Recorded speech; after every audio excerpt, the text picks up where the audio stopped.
Good morning, 6th class. Lesson number 8, body movement, page number 82, activity number 4. Observe the earthworm moving on soil in a garden. किसी भी earthworm को मिट्टी के बगीचे के अंदर किसी भी earthworm को मिट्टी में आपने earthworm देखा होगा. Gently lift it and place it on a piece of blotting on filter paper.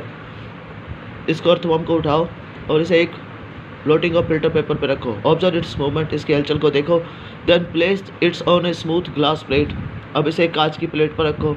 Any slippery surface, observe it movement, फिर इसकी हलचल को देखो. It is different from the paper in which about the surface do you find the earthworm able to easily. कि दोनों सतहों पर चलने में इसको थोड़ी प्रॉब्लम होता है. The body of an earthworm is made up of many rings joint end to end. इसका शरीर जो होता है अर्थवर्म का रिंग छल्लों का बना हुआ होता है जो कि एक दूसरे से जुड़े होते हैं. An earthworm does not have bones. Earthworm के अंदर हड्डियाँ नहीं होती हैं. इट हैज़ मसल्स, इसकी मांसपेशियाँ होती हैं. Which help to extend and shorten the body, जो शरीर को चौड़ा करने में और सिकोड़ने में मदद करती है. During movement the earthworm first extend the front part of body. During movement जब ये हलचल करता है तो जो पहला पार्ट होता है एक्सटेंड, उसे फैलाता है.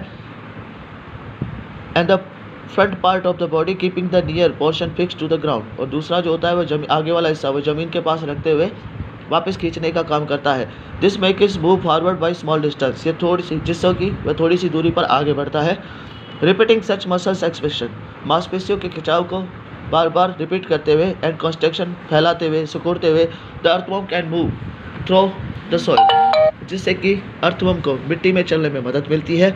इट्स बॉडी सीक्रेटेड्स ए स्लिमी सब्सटेंस. इसके शरीर से एक छोटा सा हल्का सा चिकना पदार्थ निकलता है. द हेल्प इन मूवमेंट, जो इसको हलचल में मदद करता है. How does it fix part of its body to the ground. Under its body, इसके शरीर में its has a large number of tiny bristles. बहुत अधिक मात्रा के अंदर छोटे छोटे bristles like hair like structure, जो बालों की जैसी बनावट होती है प्रोजेक्टिंग आउट, जो बाहर निकलती है. The bristles are connecting with the muscles. Bristles जो होते हैं वह मसल्स मांसपेशियों से जुड़े होते हैं. The bristles help to get good grip on the ground. जिससे कि जो बाल होते हैं जिसे ब्रिस्टल बोला जाता है वह ज़मीन पर इसकी पकड़ बनाते हैं. The earthworm actually eat it's way through out the soil. Earthworm जो होता है actually Yeats it's way through out the soil.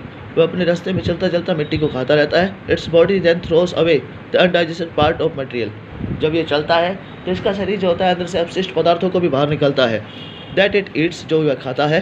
This activity is of an earthworm make the soil more useful the plant. यह जो activity होती है earthworm की, जिससे मिट्टी को उपजाऊपन भी मिलता है और धीरे धीरे करता हुआ जो मिट्टी को खोदता खोदता मिट्टी में उपजाऊपन लाता है और मिट्टी को गुनगुना भी बनाता रहता है. ये था आपका लेसन नंबर 8.